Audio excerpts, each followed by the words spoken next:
আউলাদে রাসূল সাল্লাল্লাহু আলাইহি ওয়াসাল্লাম গাউসুল আজম হযরত মাওলানা শাহ সুফি সৈয়দ গুলামুর রহমান মেজভান্ডারী প্রকাশ বাবা ভান্ডারীর পুত্র গৌসে জামান হযরত মাওলানা শাহ সুফি সৈয়দ শফিউল বশর আল হাসানি আল মেজভান্ডারীর বড় শাহজাদা গাউসিয়া রহমান মঞ্জিলের শাহজাদা নশীন হযরত মাওলানা শাহ সুফি সৈয়দ হাবিবুল বশর মেজভান্ডারীর মৃত্যুতে শোকের ছায়া নেমে এসেছে। বিশেষ করে মেজভান্ডারী তরিকার অনুসারী আশেকান ভক্ত মুরিদানগণের চোখের জলে শেষ বিদায়ের প্রস্তুতি চলছে। ওনার সাথে আমি লালমনিরহাট, রংপুর, ধবলগুড়ি, পাটগ্রাম এসব জায়গায় মাহফিল করেছি ওনার সাথে। তখন উনি গরুর গাড়িতে গেছেন, ঘোড়ার গাড়িতে গেছেন, হাঁটা পথে গেছেন। আমি এইভাবে ওনার সাথে দীর্ঘ কয়েক বছর সফর করেছি। আমাদের কাছ থেকে হযরত গুলামুর রহমান বাবা ভান্ডারী কাদ্দাসাল্লাহু আজিজের সুযোগ্য উত্তরসূরি হযরত মাওলানা সৈয়দ হাবিবুল বশর মেজভান্ডারী ওফাত করেছেন। এই উপলক্ষে মেজভান্ডার দরবার শরীফের সমস্ত এলাকাবাসীর আজকে শোকাহত। নানপুর ইউনিয়ন পরিষদ, পার্শ্ববর্তী আমাদের রোশাঙ্গীর ইউনিয়ন পরিষদ এবং আমাদের লেলাং ইউনিয়ন পরিষদ, 3 ইউনিয়ন পরিষদের মাঝখানে আমাদের এই মেজভান্ডার দরবার শরীফ।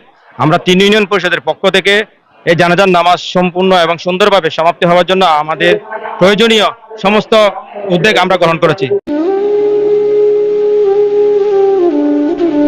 ভক্তদের প্রাণপ্রিয় মুর্শিদ কেবলাকে হারিয়ে সুখে কাতর লাখো আশেক ভক্ত।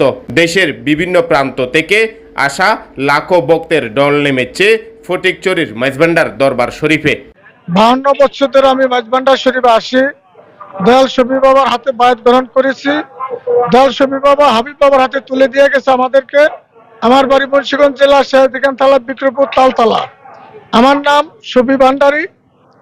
হাবিব বাবার লগে চলা ফিরায় এতদিন কাটাইছি, এরই বলার শেষ না। বিভিন্ন জেলা বিভিন্ন জায়গায় তার সাথে সফরসঙ্গী হিসেবে ছিলাম এবং তাকে হারানো এই ব্যথা কেমন হলো বলার শক্তি নাই। আমরা এতই মর্মাহত, আর কই গেলে পাবো আমার হাবিব বাবারে। আল্লাহ যেন তাকে আল্লাহ রসুলের সাথে সংযোগ রাখে, তার উসিলার মাধ্যমে যেন আমরা আল্লাহ এবং রসুল বাবা ভান্ডারীর এবং চরণ পাই। আমি বায়াত গ্রহণ করে তার লগে আমি 2-3 বার দেখা সাক্ষাৎ করছি। আমার তো মুর্শিদে আজকে বিদায় হয়েছে, এতে আমি অনেক দুঃখিত। সৈয়দ হাবিবুল বশর মেজভান্ডারীকে শেষবারের মতো এক নজর দেখতে প্রাণপণ চেষ্টা করছেন লাখো ভক্তগণ। আজকে আমরা বাবা ভান্ডারীর বাগানের একটা ফুল আমরা হারিয়ে ফেলছি। অত্যন্ত দুঃখের বিষয়। সৈয়দ হাবিবুল বশর মেজভান্ডারীর ওনার ইন্তেকালে আমরা খুবই